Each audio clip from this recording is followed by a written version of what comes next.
All right, so I'm excited to introduce to you all a very good friend of mine, Sam Prater. Sam and I met working at Cal State Northridge together in 2013. We started on the exact same day. And there were, I don't know, fireworks, sparks. No, we hated each other at first. If they were bad part, no, we had fun. It was a good time. Yeah, we collaborated a lot. We got really close, and Sam continues to be, 7 years later, one of my closest friends. If you don't know Sam, I'm going to tell you a little bit about him and then let him kind of tell his own story. Sam grew up in Detroit, Michigan, and he's very proud of that. He talks about that a lot. He is one of 14 Praters in his family, so he has 13 siblings. And he is a very passionate educator in the field. That's part of why I really admire and adore Sam, is because as crazy and funny and off the wall he can be, I've never questioned like his compassion and his passion for students. He went to Central Michigan University for his undergraduate degree in organizational communication, then got his master's at Fordham University in New York in communication and media studies. If your Facebook is correct, Sam. that was my research. There's no Wikipedia page for you yet. You could have just texted me. And I texted you too, yeah. And got his doctorate from Cal State Northridge in the Educational Leadership and Policy Studies program. Sam is now, he worked in the field of student housing and higher education for, I would say, more than a decade, right? Mm-hmm. Yep, and recently left higher ed in the traditional sense and is doing something really cool and starting his own nonprofit to help house homeless students in Los Angeles, college students in Los Angeles. So without further ado, I'd like to just pass it over to Sam. Super excited to welcome him. I'm gonna be asking him some questions and kind of letting him tell his story, and then open it up for you all to ask any questions that you might have. So please join me in welcoming Sam. What's up, everybody? How's it going? Thank you, Matt, for the invitation. I feel really honored that I am like the first person to sort of like launch this new initiative of Wakuhos. And so thank you. I miss the Wakuho family. You know what I mean? It's been a minute since I've been to Oasis. It's actually where I met some of the awesome people that I see on this call, like Maggie and Natina and others. And so just, it feels like homecoming right now. So thank you for the invitation. All right, Sam, so we're gonna jump in. The first question I have is just talking a little bit about kind of your background and however you describe that, but just talking a little bit about what you're currently doing, where you've come from, and we'll start there. Yeah, so background. So I kind of like probably many of you, I got into student affairs because I sort of fell into it. It isn't like a thing that, when you're in grade school and you say, what do you want to be? And it's, it's not like one of those doctor, lawyer, fireman, but, and so a colleague of mine at the Volunteer Center at Central Michigan University said, I think you'd be a great RA. I'm like, what the hell is that? And I'm like, it's like a student leader, and the conversation is free room and board. And I was like, free what? You know what I mean? And so I was like, oh, say no more. You know what I mean? Like, so I applied to be an RA at the end of my first semester in undergrad, and then I got the role for the following fall. And from there, all the plans that I had when I first, got into college changed, right? Like I wanted to be, I got my GED when I was 23, dropped out of high school when I was 16. And so, but what compelled me to go to college and sort of like get back in school was the war in Iraq. You know what I mean? I remember there was this local news anchor named Hewell Perkins on Fox 2 News in Detroit. And he was an attorney and a journalist. I was like, I want to be him. And so when I first got to college, I thought I was going to be Hewell Perkins, you know what I mean? And so I was going to study journalism and law, and so I could talk about the war, because for some reason, that war really got to me, and the attack of 9/11, all that kind of stuff. And so it sort of woke me up a bit. And so, so that became an RA, and then all of a sudden, I met these 50 wonderful people that lived on my floor, and everything changed. And I'm like, wait, this is I love this, and this is like life affirming and life giving, and I can do this as a career. And so mine was blown, and there began my journey through student affairs, and particularly in student housing. And so yeah, so that's how, that's how I got in the game. I'm sure that story,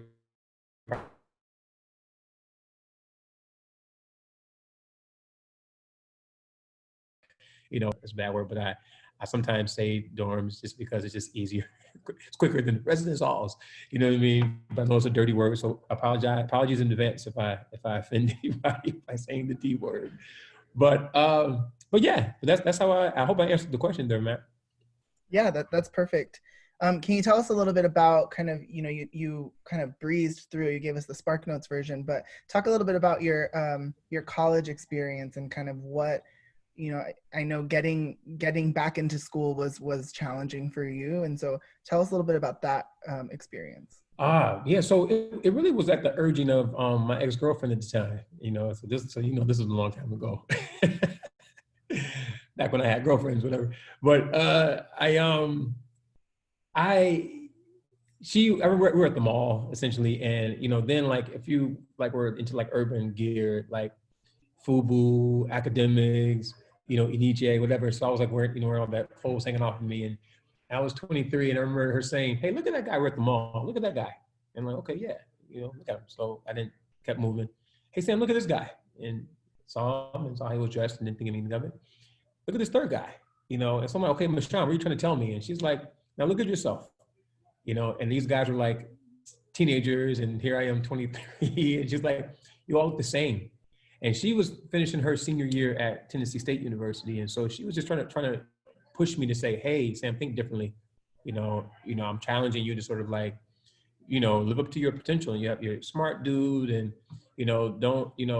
don't let the poor choices you made in when you're in grade school define you. And so it really was her nudging, you know what I mean? And she got me to sort of like, enroll in my community college.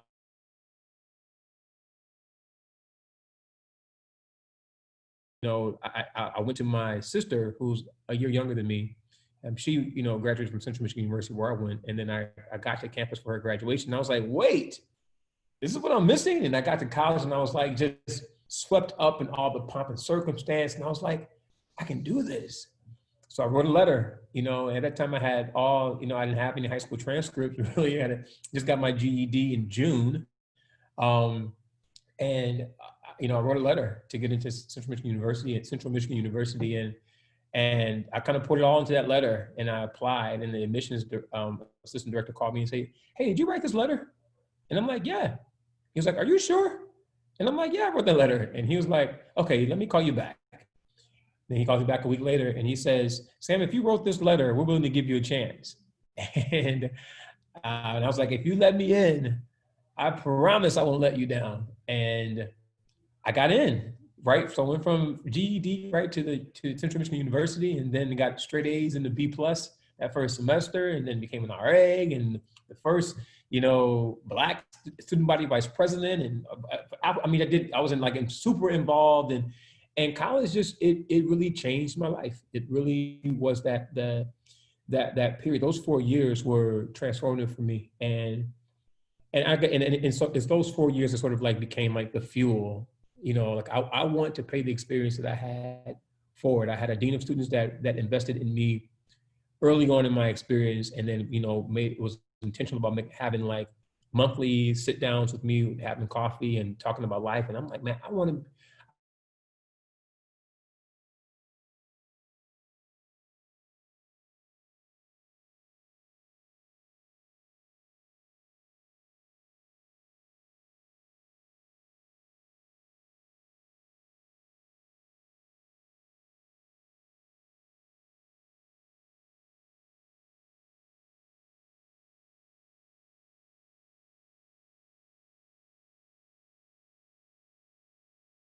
And I'm just, again, so fortunate for the Chippewa family, for taking the chance with me and really setting me on this path. Thanks, Sam. I have a question. What is compelling to me in your story is you essentially wrote a letter to get into college, right? And you did something super non-traditional to get you what you wanted. And in my experience with you, that's Sam's MO, right? Sam goes out of the box. Sam works to do whatever it takes to reach a goal. While we were working together at CSUN, he started the very first affinity group here in housing, Black Male Initiative. And the way he started that was literally walking around and just talking to Black men that he met around housing. We always joke with him that we couldn't get from point A to point B without him stopping and talking to 10 people. And so I love that about you, right? You've always gone out of the box and figured out ways and strategies to kind of get what you need. Where do you think that comes from for you? I think it probably comes from being a non-traditional student. I think that like had I gone to, so K-12 education is compulsory, right? You just, from kindergarten or pre-K, you just go, right? You go and you just, kind of like, how our students sometimes have a problem shifting from the K-12 sort of like,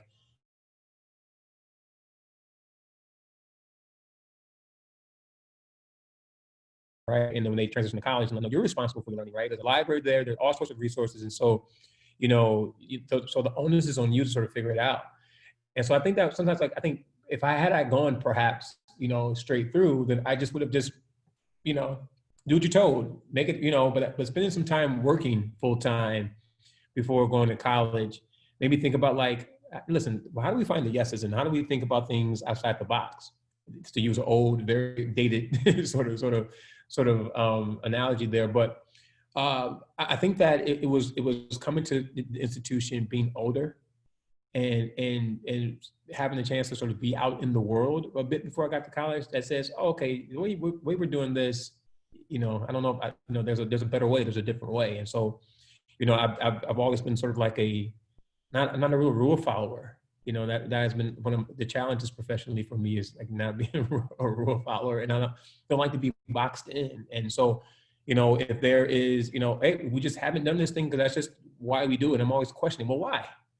Always pushing. Well, why? Why do we do this way? And where is the true boundary, right? And so I've always been that sort of person. So I think that, my experience at CSUN was always me figuring out, okay, you say the line is here, but let me just see where the real and the true boundary is. As Michelle laughs, because you experienced, you know what I mean. But no, I mean, I think that has informed my practice. It has made me think about processes differently, and then more opportunities are, just because I'm always questioning and always pushing, not in a way to be a butthead, right? But in a way that is about like, how can it make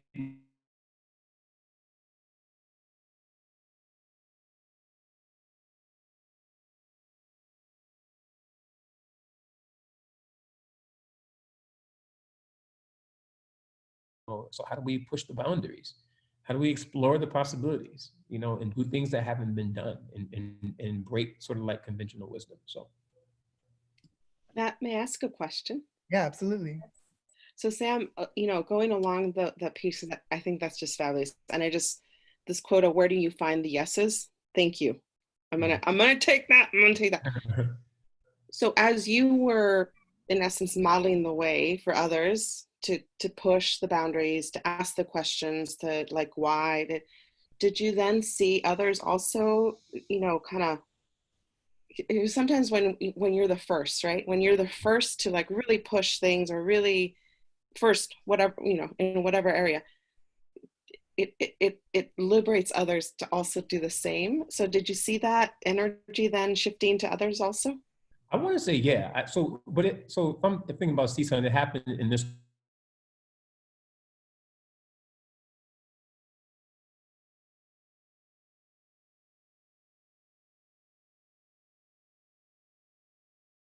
I would push, and then there'd be pushback, disrespectful to my supervisor. Melissa Giles, I love her to this day.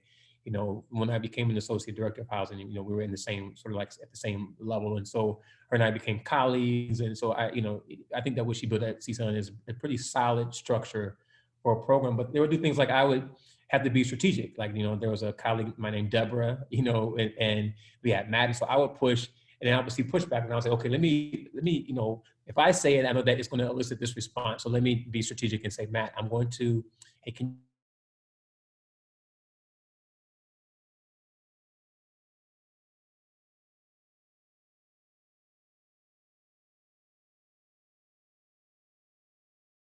but I think that now, I think that when I look at Matt and how he sort of like, shows up in this space at CSUN, I absolutely feel like that, I see a little bit of Sam influence. Not to be like, Sam's anybody, I'm a nobody, but I see a little bit of Matt. Initially when he got into the department, he was a lot more reserved, and I feel like that he, wasn't assured in his voice. And now his voice is powerful. And I think a lot of that is all of our conversations about, no, say it, do it, live it, be it. It's in your hands, and so I think that I'd say, yeah, I think that there, and then I think about all the young professionals who I've had the opportunity to sort of mentor and to bring into the field, who have sort of like taken a page from that book about, hey, here's how I've done it, and here are the ways I haven't been successful in pushing. So push, but then do it in this way. You might elicit a greater response, right? And so I think yeah. So to answer the question more directly, I feel like, yeah, it does, But I think that any good mentor is able to be humble enough to say, here's where I've not been successful. You know what I mean? Like, and so do better. Learn from my example about how to take it even further. Yeah, I agree with you. As much as I would never say this to Sam in a one-on-one setting, I will give him this credit. A lot of who I am as a leader has come a lot from conversations. I mean, still, Sam will FaceTime me at 11 p.m. when I'm in bed and be like, I have an idea, let's talk about this, right? So that's kind of the next question I want to ask you is, for as long as I've known you, and I think many people in the Zoom room who've gotten an opportunity to meet you, you've always been a big idea type of leader, right? Always. Like the first year we worked together, we planned Clash of the Titans, like this big event for students, like a huge relay race. It was nothing unique, but it was big for CSUN. And Sam came with this idea. And my question to you is, how, as a leader, have you brought really big ideas and then gained buy-in from the people around you? Because that's a superpower of yours. That's a good question. I think it's about relationship building. And that's just, it's about the relationships. And sometimes, like, again, there's some folks who can be arbiters, who can be translators. I know that, that sometimes because I'm known as a bit of a push the boundary kind of guy, I know that, I need to sort of like figure out who can I build relationships with, who can kind of get things done. And so if I'm behind the scenes and we have, like, if Matt is the face of like, hey, we're trying to get this new thing happening in the department, if I'm asking for it, there may be a few more questions.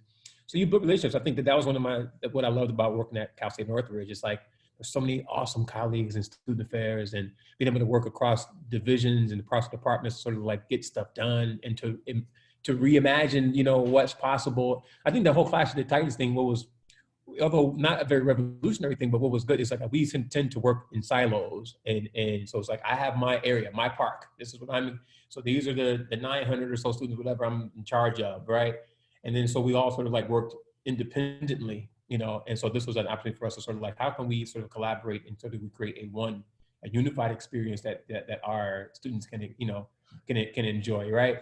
And so, but I think about some of the other partnerships that we created at Northridge, and it really was just, the foundation of it was building relationships with people, being a good colleague, right? Following through on the things, sometimes like we have these meetings and folks always have all these great ideas but never follow through and make it happen. So, being that kind of person that says, okay, here's an idea, you figure out who can be the strategic partners and getting it done, and then following through and because that builds trust.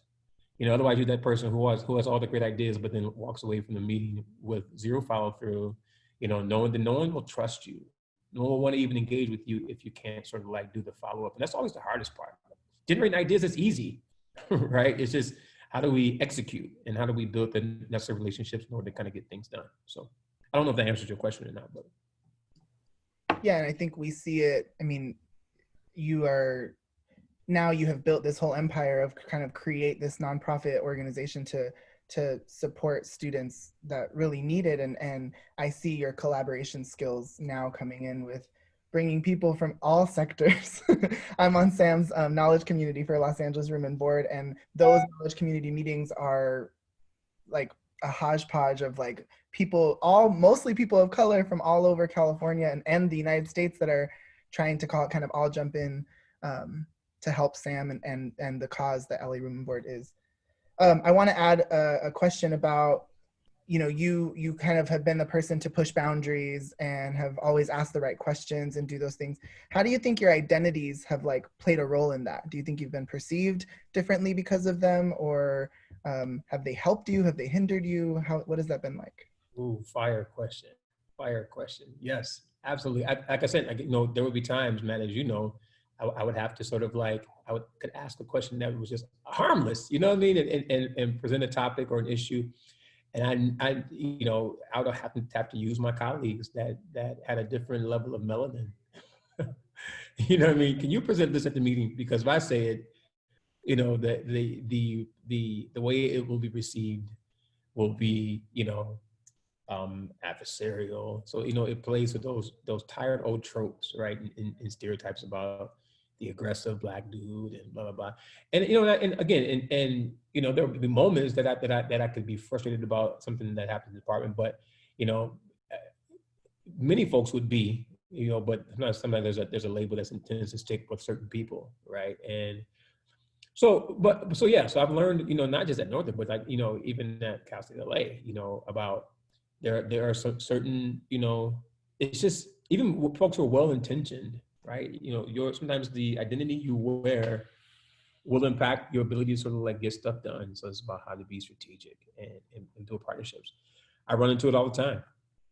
I have not run into it as much in the nonprofit space, luckily, but absolutely in the institution, I run into that often, sadly, you know, and not my, you know, so then it becomes like which identity is most salient, right? So it was always, you know, when I come into a room, you know, Black, you know, I'm like, not only am I Black, I'm black, you know what I mean? And so that was the, you know, sort of identity that folks sort of responded to, you know, me being, you know, queer, that never, you know what I'm saying? That was always like, oh, for real, you are? You know what I mean? And so that was always sort of like a thing that folks sort of didn't really respond to because it wasn't so the most salient identity of mine, just because of, you know, my presentation is a little bit different than, you know, what folks might, you know, sort of like imagine, right? And so, but it was always that identity that I sort of like, you know, before I am a queer man, you know, I'm a, you know, Black first. People see me as a Black man first. That's just what you see when I walk into a room. So and you all know, I feel like I'm preaching to the choir here. Like you all know how that goes, right? You have to sort of like, you know, navigate around that. But absolutely, I don't know if I lost a little track of the question, Max. So if I'm rambling, put me back on track. But the answer to that question is yes. I think that we all deal with it. We all manage it. It's not the world that we deserve to live in, but I'm glad that there are folks in the world that are pushing, that are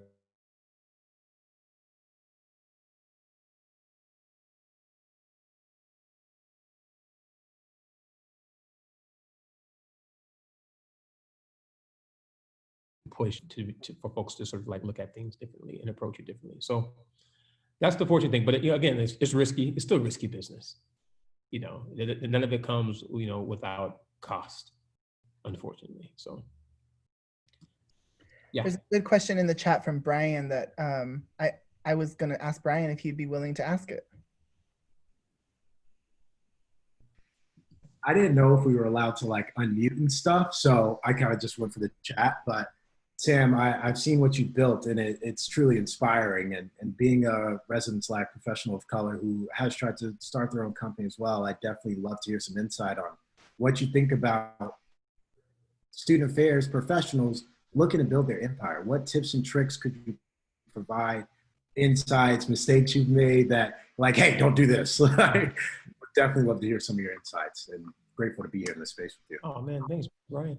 I would say, you know, I think that is about, you all have a lens on to students and the student experience that is, I think, unique from anybody else who works in student affairs, right? Because then you live with the students, you work with them, and so you know, like we know in housing the real deal.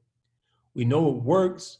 You know, we are, not only are you like, you're doing a little bit of advising, you're doing, you know, work with like our diversity, equity, inclusion work. You're doing crisis management. You're doing programming. So the folks who work in housing, I feel like housing professionals are the consummate student affairs professionals, right? And so we have a lens on the student affairs experience or student experience that it's just folks who work just in admissions just don't get, right? They just don't have. And so I think that, we're unmatchable, right, in terms of our insight and experience.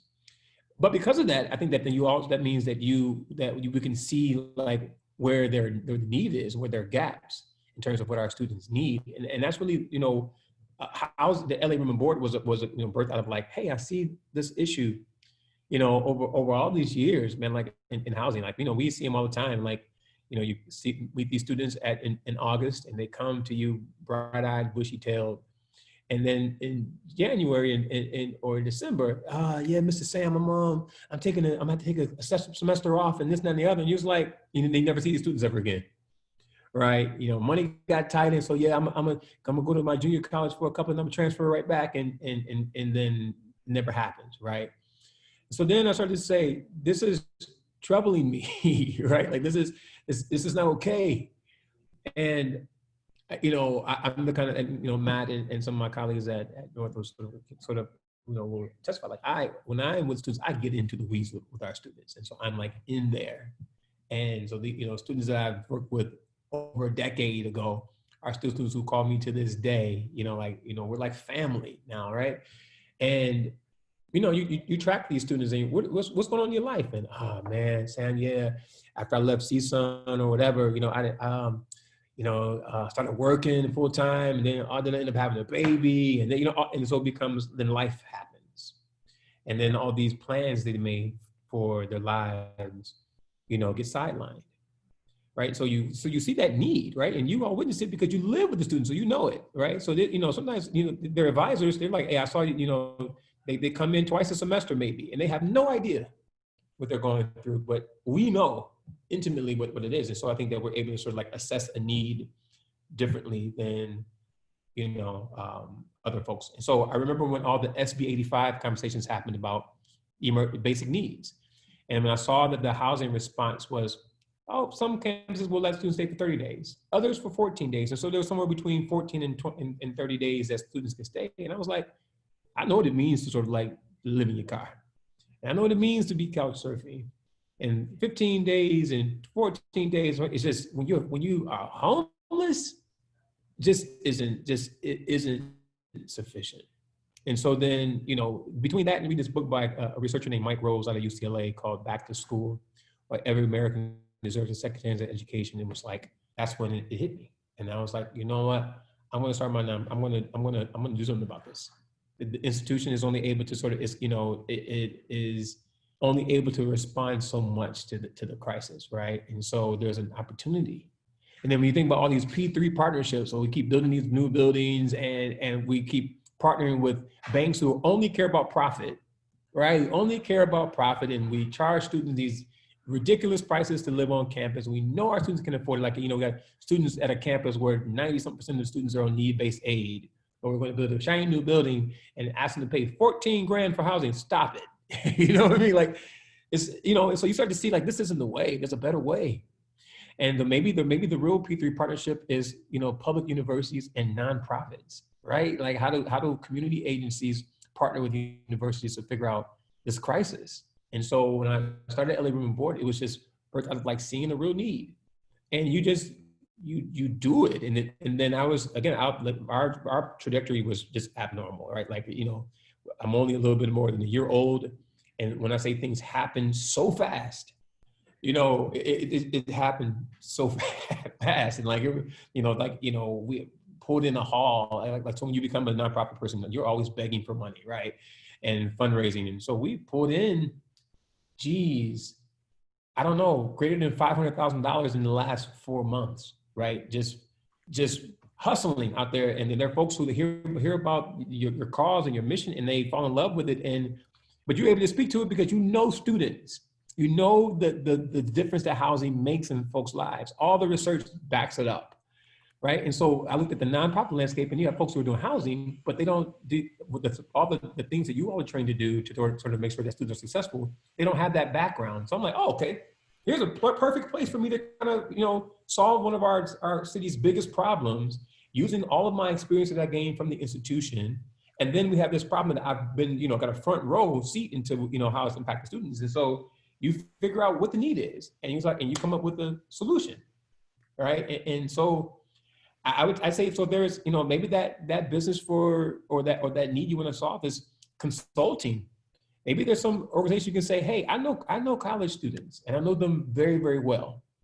And you figure out what the gaps are, and you figure out what you can do in your skill set to sort of like contribute and make a difference, and you activate and so I think that, again, housing professionals are bar none. There aren't other folks student affairs that know students like we do. And so whether it's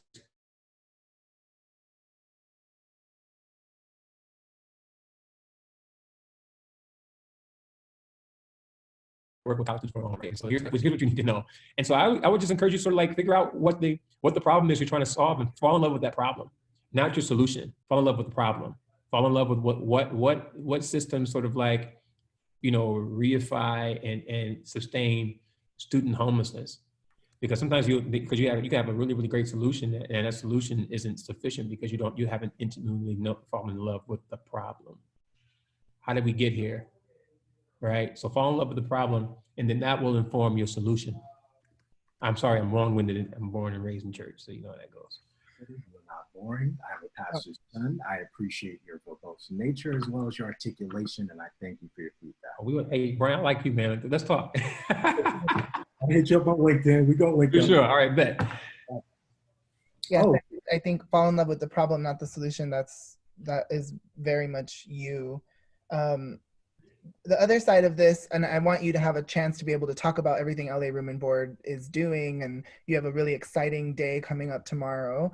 But can you talk, in a couple of our conversations, you've talked a little bit about, on social media, we get to see you and LA Room and Board like thriving, right? But people don't get to see the other side of it, of how hard it is. So can you talk a little bit about kind of your experience, from knowing Sam Prater is not afraid of hard work. But my homie right here is overworked right now. So I want to hear a little bit about that. Oh yeah, I'm stressed. Like no doubt about it. Not stressed, pressured. I feel like stress has a negative sort of connotation. I feel the pressure. I feel the weight of what I set out to do. I feel the weight. There are going to be some students who have, being homeless is traumatic. Most of the students I've lived with are living in their cars, who I've interviewed who are moving in tomorrow, are living in their cars or couch surfing. And sometimes I like, Sam, can you, this is a really good idea, but now it's like, this is like coming to life tomorrow. Can I do this?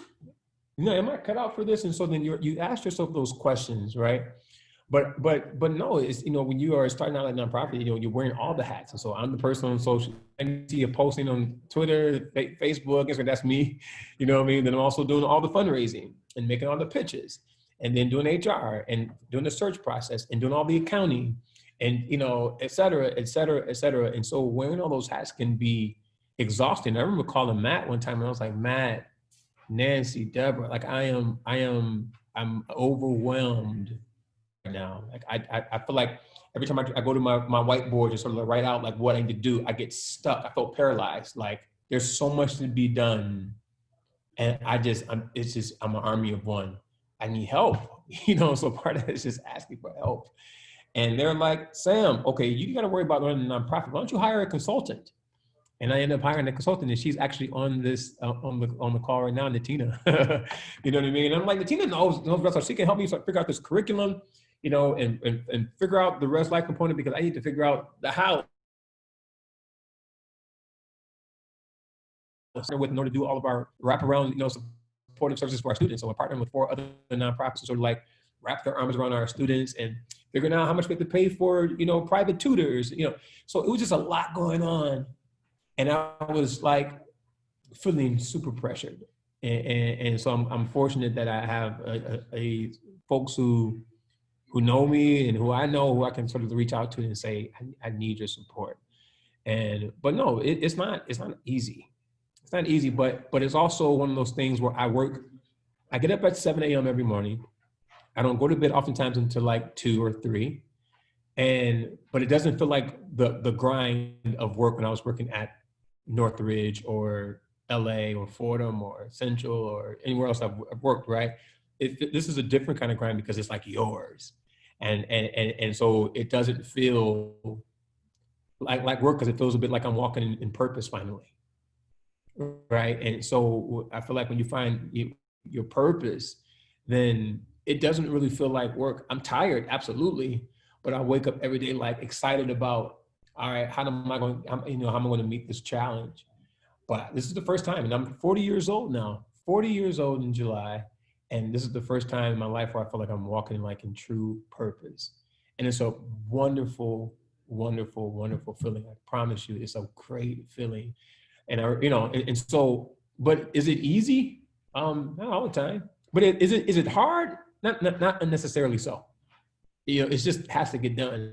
And so I'd say whatever that thing that is that you are thinking about doing, man,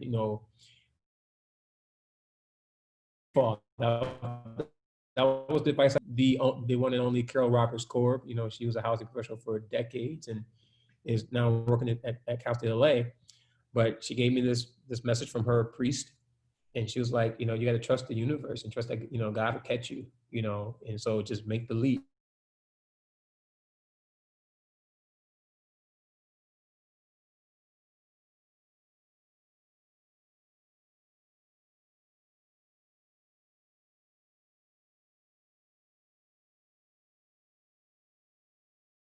Fell into my lap. And so so I did that whole free fall thing for about 3-4 weeks, and then God caught me. So, yeah. So is it always easy? No. But ask for help. Yes. Ask for it often. Absolutely. Use your resources. Hey, Natina, you know what I mean? Like, so yeah, man, like it's been a journey for sure. All right, Sam, if you, I know you have to get going. So do you want to talk a little bit about what LA Room and Board is about, what tomorrow is, and then I'm sure all these lovely people would love to know how we can help. Okay, so again, we're LA Room and Board's mission is to end student hunger and homelessness and to ensure that students complete their college degree. It's really simple, right? As you know, yes, you can buy a t-shirt. I see you, Maggie. So I'd say, California Budget and Policy sort of Center forecast a deficit of 1 million college-educated workers by 2030. So know how that's going to really impact LA. So our region is going to feel the pain, and then when our region feels it, communities feel it.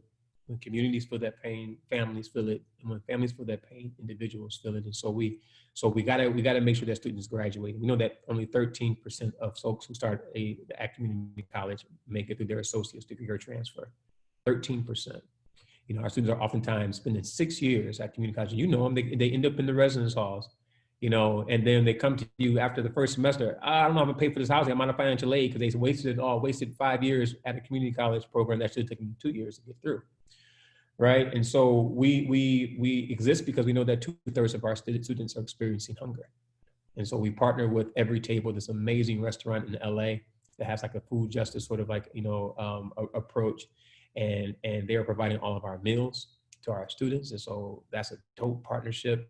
But in addition to sort of like solving the exigent crisis of student homelessness and hunger, so we're providing housing, we're providing food, but we're also, have a robust set of like wraparound services to sort of make sure students are successful. So, we got Tutor Me LA is on all of our tutoring and academic coaching. Twinspire is 2 former foster youth who are doing all of our financial literacy and planning. We have Stepping Forward LA that's doing a lot of our interpersonal leadership development and mentoring. We have Ready to Succeed LA, which is doing all of our job readiness and career development work. Then we have our mental health and wellness program. So we have 2 MSW interns from Cal State Northridge and 1 from UCLA that's going to be doing all of our mental health and wellness programming. So our students are going to be like completely covered, right? And so we're guaranteeing housing here for 2 years. And so when they leave our program, then we're hoping that they have every tool that they need to sort of like fly. And so that's what LA Room Board's about. And then we're gonna have some fun doing it, So that's that. Tomorrow our students move in. And so I'm over here grinding, trying to make sure that we're ready. But also, I told Matt yesterday, and I saw him, I said, listen, there's some stuff that I didn't get done that just won't get done. It will get done next week. You know what I mean? Like, Matt helped me out. I was like, dude, I didn't even do door decks. You know what I mean? Like, I forgot about like the RA stuff that, And so he's like, I got you on door decks. So he made door decks for me and sent them to FedEx. And so I picked them up from FedEx yesterday. They look amazing. And so thank you, Matt, for that. But yeah, we're going to welcome folks into this space, and I hope that they feel all the love that we've put in this house for the last 9 weeks. We've been here cleaning and decorating and transforming the space. And I hope that they find love here. I hope that they find a lot of success. I hope that this is a place where they feel they can learn and grow. They finally can like breathe. All of you all can stand up right now at your stations and stand up. That's a luxury. It's a privilege because there are students right now that are living in spaces where they can't even stand up in their cars. And so I'm hoping that this becomes the place that students finally pull it together, and we're going to do everything we can to support them. And so to the about what can you, your energy, you know what I mean? Like, hit me up and say, hey, Sam, we have this really, really cool program, cool idea. Yeah, you thought about this? I think it might be really cool to do with your students, right? And I love it. All kind of cool ideas to engage students. Love to hear those. If you ever want to sort of like mentor any of our students and talk to them about your path in, life, college, and career, would love for you to talk to our, students in that way. You can, send every, if you got $1 you want to donate, I take all dollars, you know what I'm saying? So you can do that as well. But also just, continue to sort of like, amplify the crisis of student homelessness. And the more folks are talking about this, then we can get our legislators to sort of like take action to do things like, change, how Cal grants are awarded. Cal Grant B, it's only what 1,200, I think it's less than $1,200 that students get for living expenses. And the lion's share of resources go to students in the UC and then to the CSU, and then our community college students get nothing, right? And so we need true costs. Our students, what they need in order to thrive is $7,000 more than financial aid, right? So how can we lift our voices? We're the folks that know students intimately, so how can we add our voices to the chorus of folks who are demanding change, right? So you can do that. What else? I mean, so things like that, I think that we all can do. Follow us on social media. You know what I mean? That would be dope. When we put stuff out, share it, share it liberally so that folks can know what we're trying to do. And then hopefully this can, we're trying to start a movement here. If you are in a position of power at your institution, we're trying to get colleges and universities to reimagine their role in this movement. So they, colleges have empty dorm rooms all the time. And so it's unconscionable to me that there are empty rooms when you have 1 in 5 students are experiencing homelessness. And so how can colleges and universities partner with organizations like mine? And there's so many other, we're not alone out here, who are trying to figure out ways to sort of get our students housed. So our model is we raise the money to cover the cost of the bed spaces. And so, so win-win for universities. That you all meet revenue targets by making sure those spaces are filled. And then we also are doing the greater good by making sure students who are homeless are getting the support they need by having a stable house, stable roof over their head. So there's a role. Maybe we the biggest thing is getting higher ed folks and getting student housing to reimagine their role, right? So there shouldn't be any empty spaces when there are community partners who are struggling and scrambling to get students housed, and so how do we get to the yes, like we were saying, Maggie, how can we get to the yes? Oftentimes it's just easy. Like if you're an administrator at a university, you have a fiduciary responsibility to keep the university from risk. Matt, I know you learned that in your doctoral program, right? And so it's easy to say no. The no is just easier, it's safer, it keeps you out of the news, it keeps you from being sued. But when you have a problem as big as homelessness, then we got to figure out how to find the yeses. And so we need progressive leadership on campus to say, listen, we got vacant dorm rooms. Don't make no damn sense that our students at our community college a mile or two away are having to drop out of school because they can't get their basic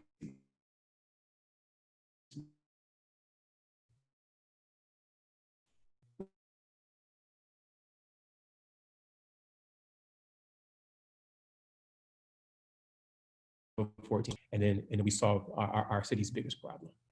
I feel so preachy. I feel like I'm definitely channeling like my dad right now. Sorry. I mean, I love it. I think everyone's loving it here. I'm gonna go ahead and maybe if somebody wants to ask a question, but I also want to be respectful of Sam's time. I know he has his next thing at 1. Another thing I would say too, Sam, is, and you can also donate like your talents, right? So if you can't necessarily donate financially, or if I think like you can help if you are really good with, I don't know, program planning or, oh, am I frozen?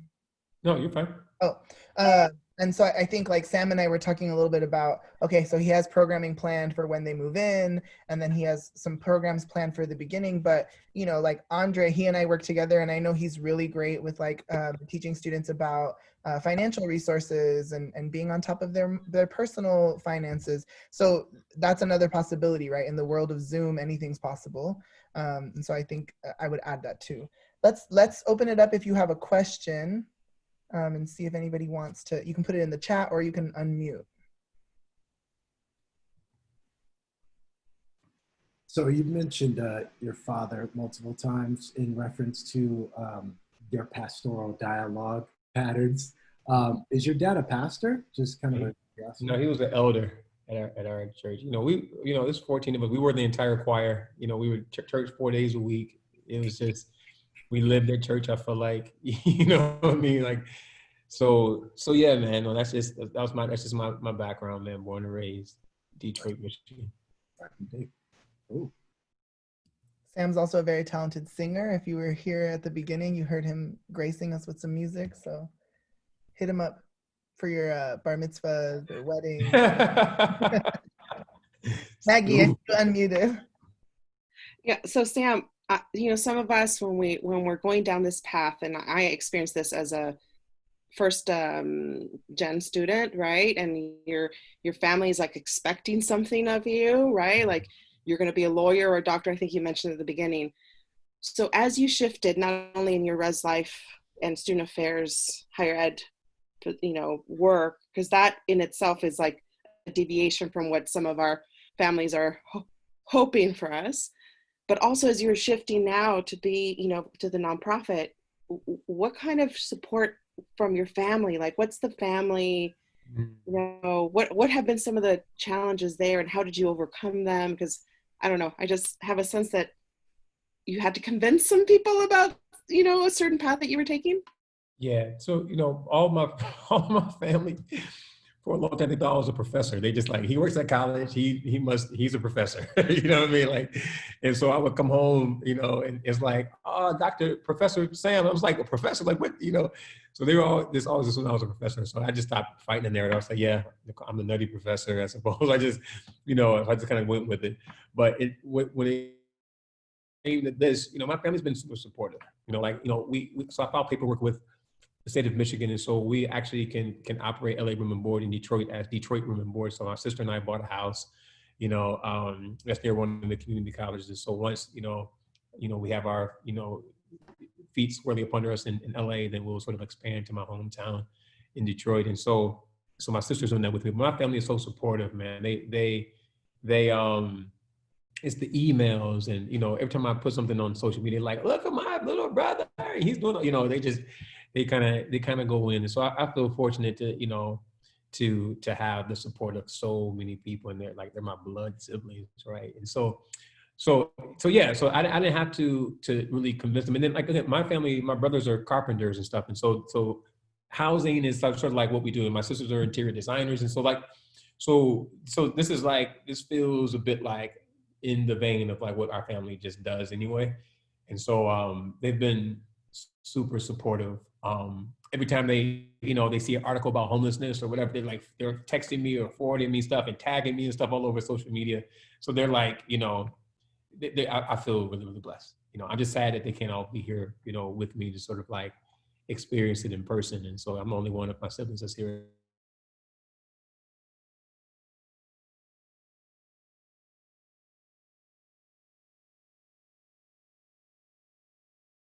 On the ground. And so all of our construction and renovation stuff and all that's going to be like amazing over there just because, and it's cheaper to kind of do anything in Detroit. And so I'm excited about sort of expanding there. So you'll see Detroit a little bit more soon on this stuff. So That's wonderful. That's awesome. That's wonderful. Thank you. Sam, you know, you're a brother to me, and I love you, and I feel so inspired. I feel inspired, and I know you pretty well. And so I know that the people who are in this group are also inspired in this moment. And so I appreciate you taking the time out of your crazy schedule the day before your move-in day to speak with us, to enlighten us, to connect with us, and just thank you. I really appreciate you always coming through. I think we had a question though, man. I know you're trying to close. I'm gonna let you finish. I'm sorry. But I think I'm done. I did, but it could take a while. I don't know. Well, first of all, Go ahead. I got you. No, I was gonna say, first of all, it's an honor to meet you. I saw a video a long time ago of you buying your house. I don't know where I saw it, but then it's meant to be that you're here today, I guess. So nice to meet you. My question focused on, you talked about purpose. You talked about, you know, steering away, deviating from the structure and everything. How do you start that? You know, like I feel like some people are born with a purpose, or they maybe develop it as the years go by. You mentioned that you find your purpose like at 40, right? I'm not there yet, but I'll get there hopefully at one point. So maybe I want to speed up that process, right? And what that looks like, because I feel like many times, especially in higher education, you kind of like ride that structure, and you keep doing the same over and over again. So yeah, how do you find that purpose? Well, you stop doing what's comfortable. You know, I think that one of the things that about housing is it's very comfortable, right? Like you're somewhere where you don't have to pay any of your utilities, and your food is figured out, and your rent is figured out. Especially like if you're doing housing in a place like LA. I did housing in LA, and I did housing in New York City, and so those are like places where like that housing was like a big deal. So I think it's really easy sometimes to get comfortable, right? And to say this feels comfortable. And also the work is fun. Don't get me wrong, the work is fun. And you know what I mean? Like working with students is just a fun job, right? But it's also easy to sort of like, you know, to sort of like get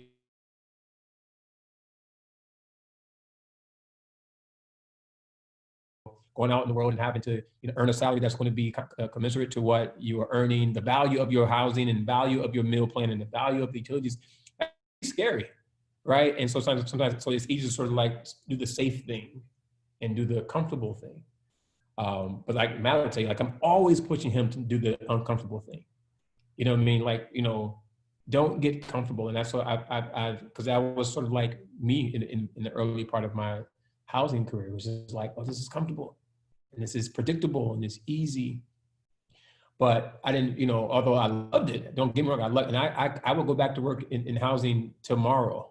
Right, I loved it, but I didn't find, like I said, I didn't find purpose until I was doing something. I feel like I was making, you know, a more direct impact, and you know, there's only so much, you know, influence like you can wield depending on where you sit and what table you sit at the institution, and you get frustrated by how fast or how slow change happens, and you know, and so I'm one of those kind of people like if things don't happen, and you know, I get uncomfortable and I get frustrated, and so I needed to sort of like break out. And I knew that the only way I was going to do it is just kind of like to free fall and just like and get out of my comfort zone.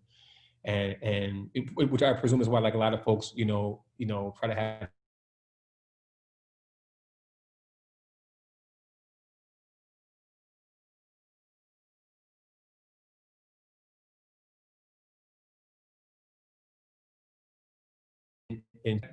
but I would say, Adele, to sort of like, you get to a place, set yourself up, be smart, you know, save as much as you can. You're not paying no bills. You're living in, right? And so, you know, stack your bread, get your credit score right. You know what I'm saying?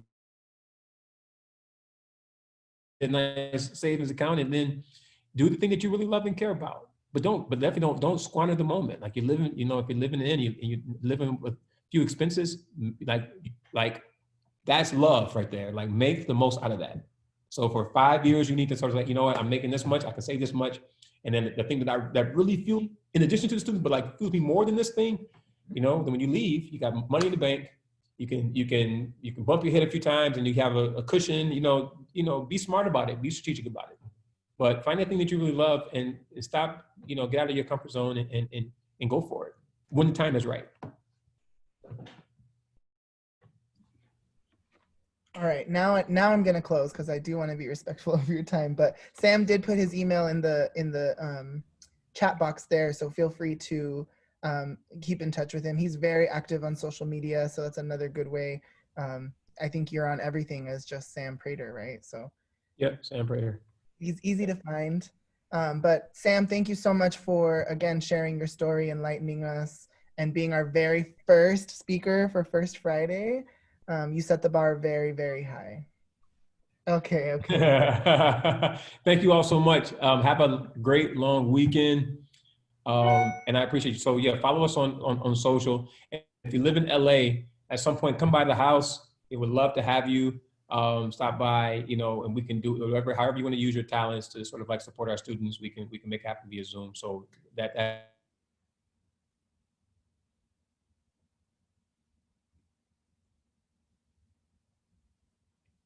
Thank you. Thank you all. Have a great day, everybody. Bye, everyone.